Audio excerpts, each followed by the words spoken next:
जीवन में जीने के लिए मौन आवश्यक है, परंतु जब बात मर्यादा की हो तो शस्त्र उठाना अनिवार्य हो जाता है। हमारा सलाहकार कौन है, ये बहुत महत्वपूर्ण है, क्योंकि दुर्योधन शकुनी से सलाह लेता था और अर्जुन श्री कृष्ण से। जैसे उबलते पानी में कभी परछाई नहीं दिखाई देती, ठीक उसी प्रकार परेशान मन में समाधान भी नहीं देखते। शांत होकर भी देखिए, सभी समस्याओं का हल मिल जाएगा।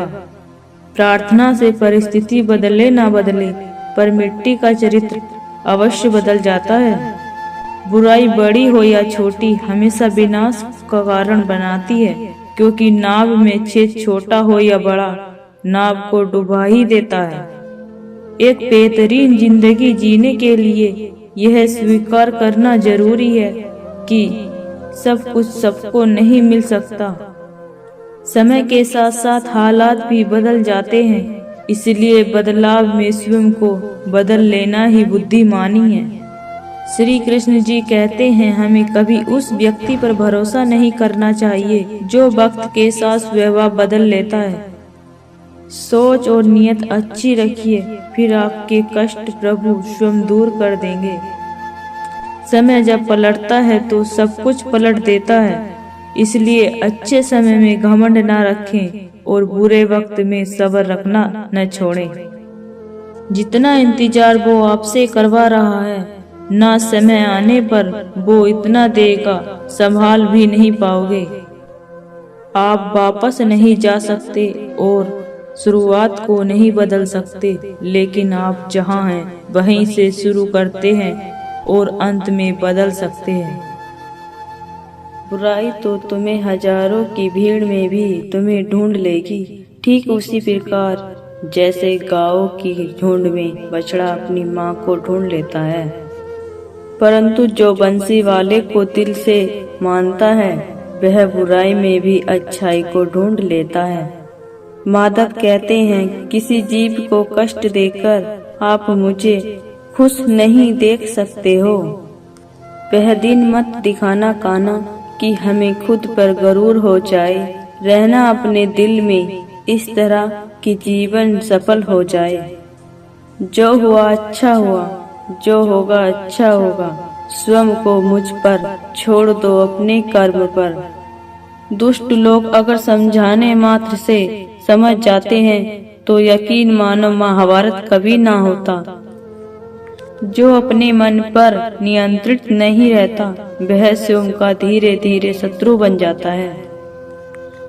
ज्यादा हंसने और बोलने वाला व्यक्ति अगर चुप हो जाए तो मान लेना वह भीतर से टूट चुका है। जिस व्यक्ति के पास संतुष्ट नहीं है, उसे कितना भी मिल जाए वह असंतुष्ट ही रहेगा। जिंदगी में सदैव अवसरों का आनंद लेना चाहिए, लेकिन किसी के भरोसे को तोड़कर नहीं। प्रेम में कोई वियोग नहीं होता, प्रेम ही अंतिम योग है, अंतिम मिलन। कभी भी स्वयं पर घमंड मत करना, पत्थर भी भारी होकर पानी में अपना वजूद खो देता है।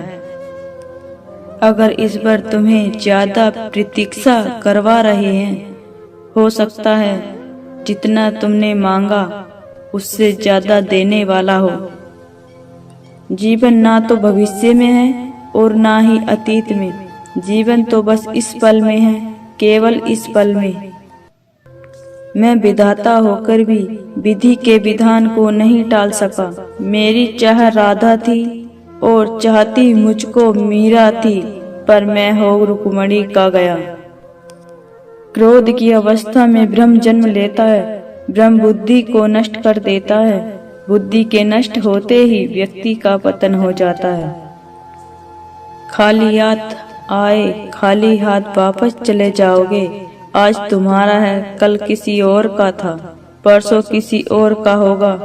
तुम जिसे अपना समझकर मगन हो रहे हो, बस यही प्रसन्नता तुम्हारे दुखों का कारण है। आत्मा को शस्त्र नहीं काट सकता, अग्नि नहीं जला सकती, जल नहीं बुझा सकता, वायु नहीं सुखा सकती। मैं सभी प्राणियों को समान रूप में देखता हूँ, ना कोई मुझे कम प्रिय है ना अधिक, लेकिन जो मेरी प्रेम पूर्वक आराधना करते हैं वह मेरे भीतर रहते हैं और मैं उनके जीवन में आता हूँ। वह जो सभी इच्छाएं त्याग देता है, मैं और मेरा की लालसा तथा भावना से मुक्त हो सकता है, उसे शांति प्राप्त होती है। मैं धरती की मधुर सुगंध हूँ, मैं अग्नि की ऊष्मा हूँ, सभी जीवित प्राणियों का जीवन और सन्यासियों का आत्म स्वयं भी मैं ही हूँ। फल की अभिलाषा छोड़कर कर्म करने वाला पुरुष ही अपने जीवन को सफल बनाता है। इस भौतिक जगत में जो व्यक्ति न तो सुख की प्राप्ति से हर्षित होता है और न अशुभ के प्राप्त होने पर उससे घृणा करता है, वह पूर्व ज्ञान में स्थिर रहता है। जिस व्यक्ति को आपकी कदर नहीं, उसके साथ खड़े रहने से अच्छा आप अकेले ही रहें। हद से ज्यादा सीधा साधा होना भी ठीक नहीं, क्योंकि जंगल में सबसे पहले सीधे पेड़ों को काटा जाता है।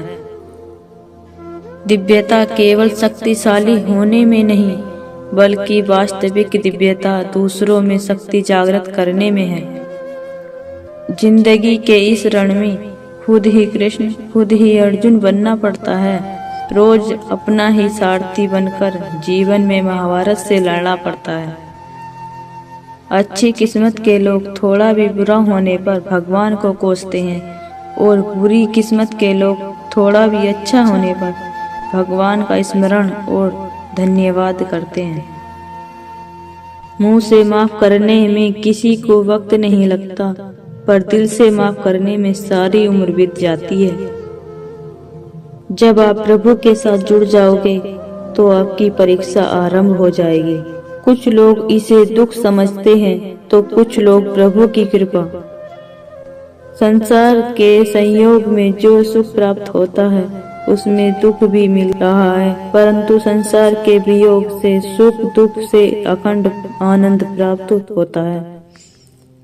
जिनका हमसे पिछले जन्मों का कोई रिश्ता होता है, वरना दुनिया के इस भीड़ में कौन किसको जानता है। राधा कृष्ण का मिलना तो बस एक बहाना था, दुनिया को प्यार का सही मतलब समझाना था। प्रेम और आस्था दोनों पर किसी का जोर नहीं, यह मन जहाँ लग जाए वहीं ईश्वर नजर आता है। तेरे साथ को तरसे, तेरी बातों को तरसे, तेरे होकर भी एक मिलन को तरसे। प्रहलाद जैसा विश्वास हो, भीलनी जैसी आस हो, द्रौपदी जैसी पुकार हो, मीरा जैसा इंतजार हो, तो कृष्ण को आना ही पड़ता है। जीवन में आधे दुख इस कारण जन्म लेते हैं क्योंकि उनसे आशाएं बड़ी होती हैं। इन आशाओं का त्याग करके देखो, जीवन में सुख ही सुख है। अपना मन अच्छे कार्यों को करने में लगाइए, इसे बार बार करें और आप देखें कि आप खुशी से भर गए हैं। अगर आपका खुद पर पूरा नियंत्रण है तो आपको वह क्षमता हासिल होगी जिसे बहुत ही कम लोग हासिल कर पाते हैं। मनुष्य अपने विश्वास से निर्मित होता है, जैसे वो मनुष्य विश्वास करता है वैसा वो मनुष्य बन जाता है।